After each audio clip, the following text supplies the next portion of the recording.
51-year-old Suzanne Simpson, a mother and realtor from Olmos Park, has been missing since October 6th. 53-year-old Brad Simpson, Suzanne's husband, remains jailed at the Bexar County Jail on domestic violence charges related to an incident that took place in the hours before Suzanne's disappearance. It is Thursday, October 17th, day 11 in the search for Suzanne. And I'm Robert Price, coming to you live on YouTube from San Antonio, Texas. We're going to be taking a deeper dive into this constantly evolving case. So keep that in mind if you are watching this sometime after today, because the facts could change. Joining me now are two reporters who have been covering this case from the very beginning. This is Stephanie Esquivel, and that's Mariza Mendoza. Both of you have covered different aspects of this case, as have I. For instance, Stephanie, you were at Sunday's Vigil this past Sunday when we got the first opportunity to hear from a direct family member of Suzanne. You got a chance to talk to Suzanne's mother, 80 years old, got her thoughts on this case and her relationship, not only with her daughter and how close-knit that was, but also her relationship with Brad, her message to Suzanne's husband. Now, I know, Mariza, you've also been talking with a lot of experts, people who are experts in the field of search and rescue, people who are law enforcement experts. You've gotten their insights. You've also had a chance to speak with the police chief of Olmos Park. So we'll be asking both of you about your experiences, your insights, what you have to say about your thoughts and how transparent both law enforcement and members of the family have been throughout the past 11 days. I, too, as I mentioned, have covered various aspects of this. Last Tuesday and Wednesday, I was out in the wooded area of Olmos Park near Brad and Suzanne's home as the Alamo Search and Rescue team looked through that wooded area. This was an area where a neighbor had said he had heard screams about an hour after seeing a physical confrontation between Brad and Suzanne. Then this past Tuesday, I was at a landfill in southeast Bexar County. That's where law enforcement has spent the past 3 days looking for her body. They say they feel confident that her body is, in fact, at that landfill, but 3 days have gone by. They have still not found any key evidence, any sign of her body. They're out there right now. They'll be out there tomorrow. Again, this is Thursday. They'll be out there Friday, 17th, the 18th. Now, I want to talk to you about the challenges that we have faced personally while covering this case. I know that a lot of people who are friends and family have been pretty tight-lipped, pretty close-knit community. I can say from personal experience, I spent much of my childhood growing up in Alamo Heights. I found out that I went to the same high school as Suzanne, TMI. So I understand certain aspects of the people there and how sometimes they want to play this a little close to the vest, don't want to compromise the investigation. Many of them have been told by law enforcement, don't speak to the media. So Stephanie, Mariza, what has your experience been? I know a lot of time we've spent talking off camera with family members and friends, but when it comes to putting a microphone and a camera in front of their face, no dice. You've spoken to multiple people on the phone. Is that right, Stephanie? I have, and everybody has something different to say, but it becomes quite difficult because everybody who is a family friend knows Suzanne and Brad as a couple. They're friends with both of them. So it comes to a point where they're losing two friends. They don't know where Suzanne is, and Brad is behind bars. So they don't want to speculate. Mm-hmm. They don't want anybody to, make up their minds because they care about both of them. Sure. And then there are the couple's children. Mm-hmm. These people specifically have said many times, I don't want to talk. I don't want to hurt the family. I don't want to make things worse. I just want to wait and see what happens. And so they will talk off record and say, I noticed something, but it's all things that we can't report. Sure. But they have been comfortable speaking with you, just not on camera. Correct. So they'll say, well, not on the record. This is what I have noticed in the past year between the couple. This is something I thought was odd.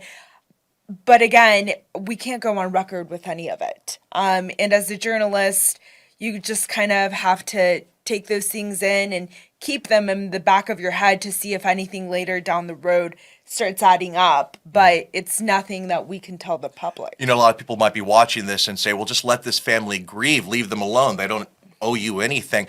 It's not so much that they owe us anything, it's just our experience in the past. A lot of times when it's a missing persons case, there will be a family spokesperson, someone who is leading that charge. We want answers. We want to find this person. That's just not the case right now in terms of someone who's willing to consistently go on camera and say, we want answers. Would you please help us? If you know anything, if anyone out there could please help, it would mean the world to us. You've done a lot of door knocking, I would imagine, a lot of phone calls, just nothing. Well, Robert and Stephanie, as you both know, it's difficult with this case that remains very fluid. So things are always changing.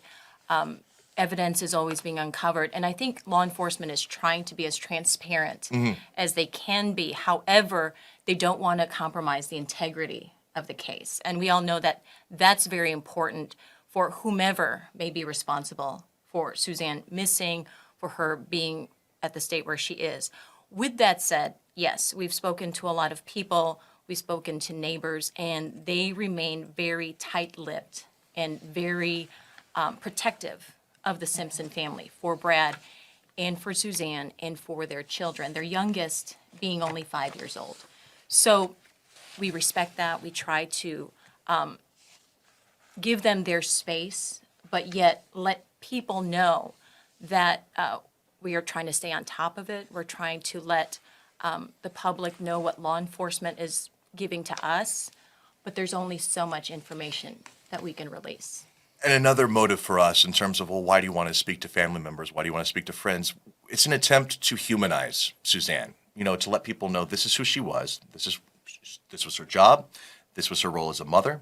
This is why she is so missed. This is why it's so important that we find her. That's just the attempts that we're making. We're not trying to be intrusive or be exploitative. We just want to help humanize it, especially when there's a really key aspect to this that remains unsolved. Where is Suzanne? And we all have a better understanding of it. Like Robert said, he's from that area, so he can understand why people are very protective of the family. As a mother of a young child, of young children, I can understand why Suzanne's family, her mom friends, her school friends are very protective because kids are involved. These are people with family and friends, and they are grieving the loss of two people, a mom and a dad, and what they could be, how they're protecting the kids. I can't even imagine how her youngest is, coping with the situation, what they're saying. I was listening to Stephanie's interview with the mom during the vigil, and her grandma was saying what's going to happen with the kids financially. She said, I'm not too worried about the older kids, but the younger kids, where are the finances going to come from? Who's going to take responsibility? But I understand Barton and I guess his wife maybe are Brad's helping. brother. Yes, Brad's brother. So And he's been very open on social media. I mean, he's been posting pretty constantly saying how appreciative he is of law enforcement, how much he understands Brad, his brother's not being very cooperative, or just flat out is not being cooperative with law enforcement. And he says, as long as Brad's not going to be cooperative, we will be cooperative. And that's a good thing. The police have said that Brad and Suzanne's family have been very cooperative from go. The only person who has not been cooperative is Brad. So for people watching right now, we should bring them up to speed if they're not fully familiar with this case. We're talking October 6th, 2 Sundays ago. This is day 11. So if you're watching this not on Thursday, October 17th, this is where we are right now. So I don't know, Mariza, if you don't mind, maybe we can do a little timeline, bring people up to speed of where things stand and how we got to this point. Yeah, let's go through the timeline. Now, it all started Sunday, October 6th. Almost Park police investigators learned there was a disturbance at the Argyle, but no one reported it that night. However, the arrest affidavit states a neighbor who lives across the street from the Simpson home saw the couple fighting after returning home from the private club. And then he heard screams coming from a wooded area near their home just a few moments after. The very next day, Brad Simpson told police his wife didn't come home after learning no one picked up their 5-year-old daughter from school. Police scheduled an interview with Brad later that day. He skipped that interview. Since then, police have said Brad is uncooperative as the investigation unfolded. Police learned about the fighting between Brad and Suzanne. Almost Park police issued a clear alert, and volunteers have been looking for Suzanne at Almost Park. Now they began issuing arrest warrants for Brad Simpson. Now, early Wednesday morning, this is of last week, Brad was arrested for 2 assault charges stemming from Bexar County, one for assault causing bodily injury, family violence, and another for unlawful restraint. Bond was set for both counts at $1 million each. By Friday of last week, Simpson was transferred to the Bexar County Jail and placed on a federal hold without bond by the U.S. Marshals and ATF. We should clarify what that means. So his bond was set at $2 million. 10% is $200,000. People think, well, maybe he can post that. That's no big deal. You mentioned that federal hold, ATF. So if he were to post bail, he would then be transferred to the custody of the U.S. Marshals. And yeah, that's a big deal. Yeah, in fact, earlier this week, he was even going to have a bond reduction hearing, but that was canceled because it was kind of a moot point. They're like, well, it doesn't really matter if you lower the bond and you post bond, you're just going to be transferred to the custody of the U.S. Marshals. So, Stephanie, maybe you can tell us about that. How does the ATF get involved? I guess that has something to do with weapons. What weapons are we talking about? So it's my understanding that family members knew Brad Simpson was in the possession of several weapons, and they did alert law enforcement. Again, they've been very cooperative. And so whenever they released the affidavit, according to the affidavit, Brad Simpson was in possession of a short barrel rifle. Now, just to be clear, it is not illegal to own this firearm. However, ATF does require that it is registered. So whether you bought it from a dealer, a store, or an individual seller, you have to let the ATF know who is in possession of this firearm. And he was also in possession of several silencers, which silencers also have to be registered. But all of those silencers were registered. So it just didn't quite make sense why this specific rifle had not been registered. Now, whenever the ATF release that federal gun charge, everybody has been kind of asking, well, why it's not technically illegal to own it. And I spoke to a defense attorney who tells me it's, again, not so much that he had it, but that he had not let the ATF know that he was in possession. Now, let's hear from that expert who is also a previous prosecutor. Okay. It is possible for someone to legally obtain one of those guns, but they would need to go through a registration process with the ATF, with the Bureau of Alcohol, Tobacco, and Firearms. And evidently that was not done. Okay. So that was the experts. What was he saying in summation? What was he basically getting at?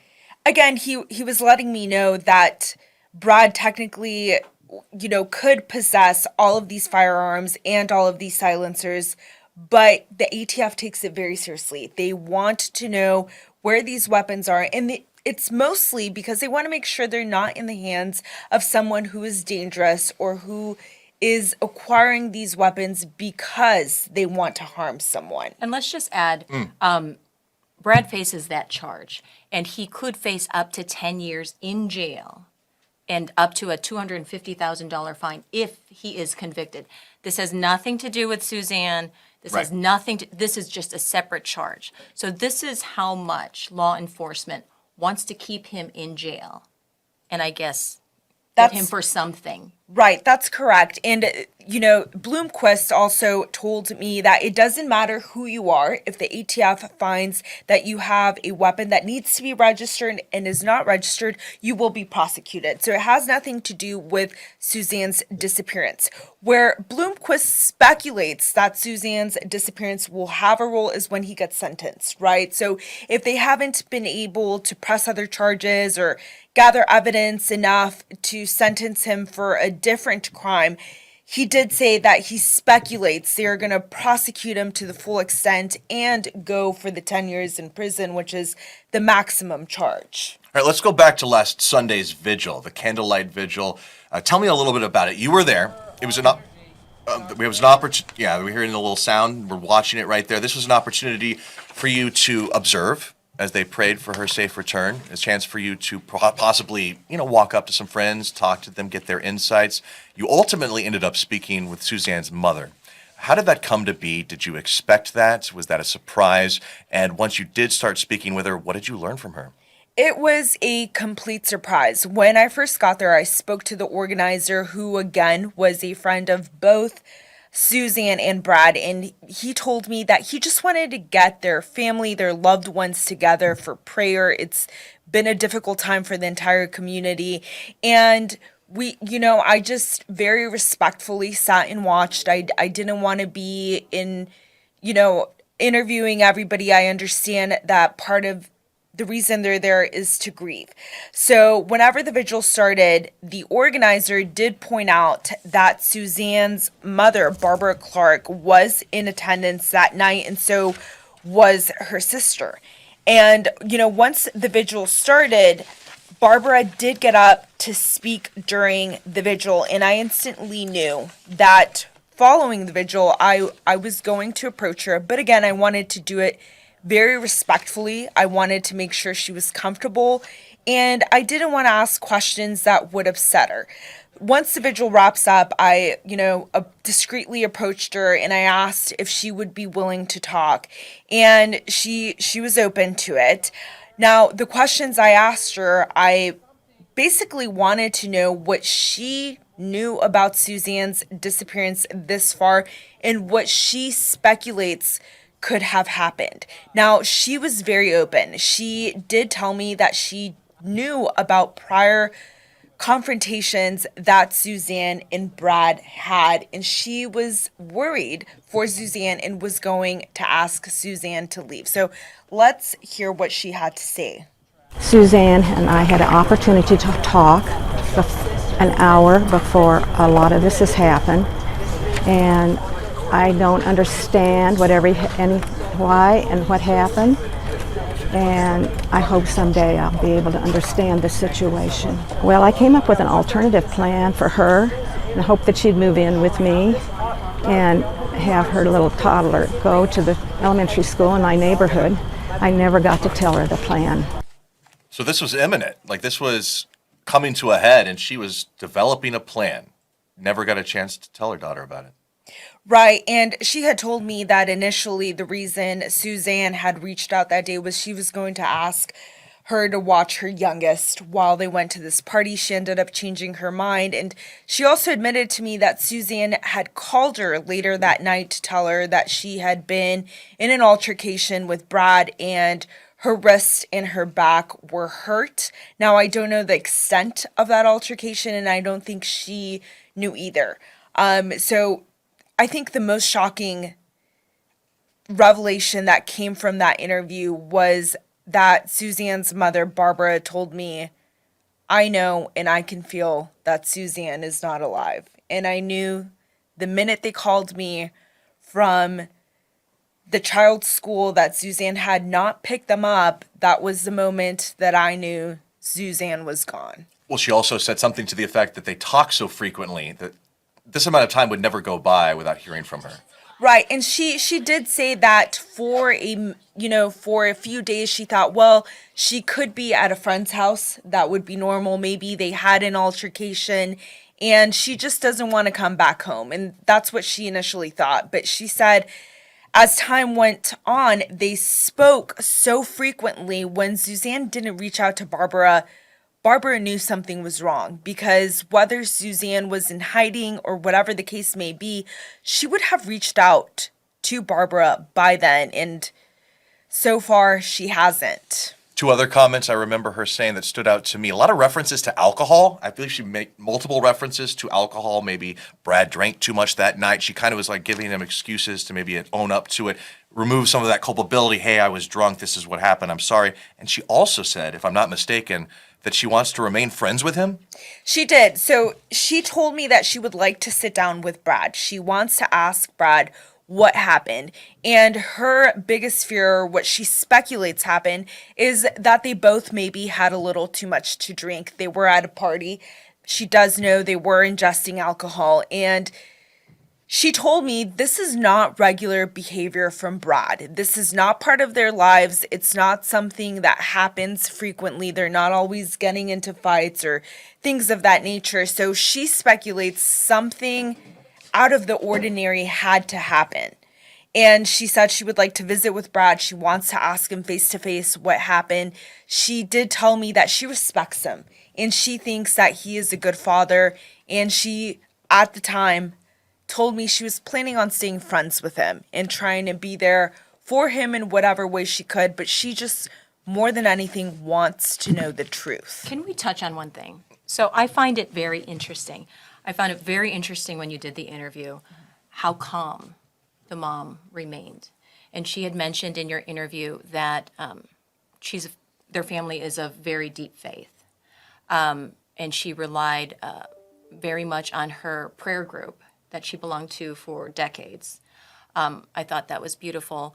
I found her, just her whole spirit very calming. And I give her a lot of credit and respect for remaining so calm and peaceful and saying those things of, you know, Brad is my friend. I've known him since college. I feel like I just want to talk to him. We can sit down with the kids together and explain what happened. And you just feel for this woman. And where they had the vigil was at the Oblate, which is a very beautiful place to hold an outside mass for Catholics. And the Oblate is a place where people learning how to become a priest go and study and stay, as we all know. So just that setting for the vigil, I think speaks volumes for the family, where they come from, that area, because we have a lot of beautiful churches here in San Antonio, but to choose the Oblate and the Grotto says a lot.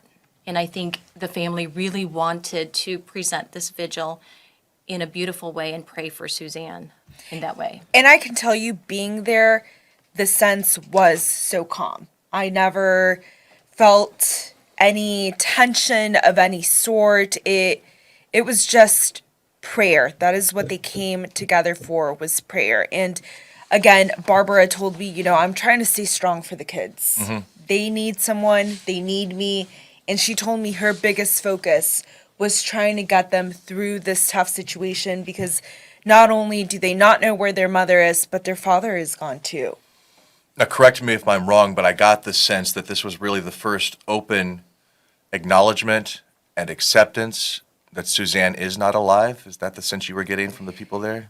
Whenever she told me, I can feel, I believe Suzanne is not alive, I was pretty shocked. I did not think she would say that. I didn't know that was what her family is feeling, because again, we hadn't spoken to them before. And so it definitely was shocking. It was moving. And then, you know, following that, she said, I'm okay in the sense that I got to speak to her that night. And she was looking for help from me, you know, to watch the children. And so that's what I'm going to do now.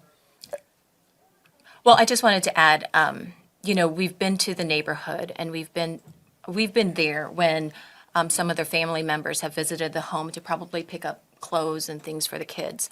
And I can say that the family that has stopped by the home has always been very respectful. They haven't said any mean things. They haven't. You mean in terms of the media? Right. They've always politely declined.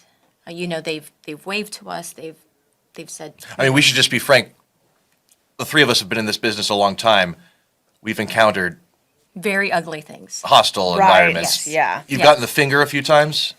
More than a few times. Yeah. But it's understandable. You know, it comes with the job, and I understand that they are upset and angry and wanting answers, as we all would if we were in that situation. So for people to have the respect and to just remain calm in a very difficult situation is a lot. And I'm sure it takes a lot of strength and a lot of emotional support. So I just wanted to, you know, let people know that the Simpson family, they are very much rallying around their kids who need them. And they're very shocked that Brad is not cooperating. They're very shocked that this has transpired the way it has. And to see this beautiful family that looks like they had such a perfect life, and now to come to this day where you literally have Bexar County